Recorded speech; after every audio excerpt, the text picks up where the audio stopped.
ఏ పలుకులనే తలపుల ఏ పాపము చేసినానో ఈ ధూపగతిన్ ఆ పాపము సర్వంబును పోవగా నిను గొల్వజేయు మోహన రూపా మోహన రూపా.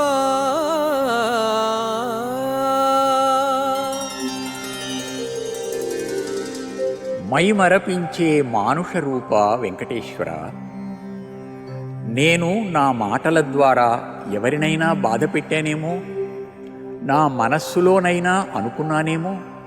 అలా ధర్మ విరుద్ధమైన మాటల వల్ల, భావనల వల్ల ఎంత పాపం వచ్చిందో.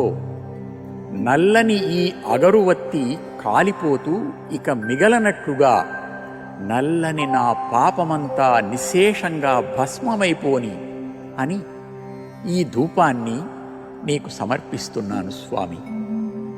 అగరువత్తి తాను భస్మమవుతూ సుగంధాన్ని వెదజల్లినట్లు నాకు మంచి మాటలు, మంచి భావనలు ఇచ్చి నిన్ను సేవించుకునేట్లు అనుగ్రహించు స్వామి.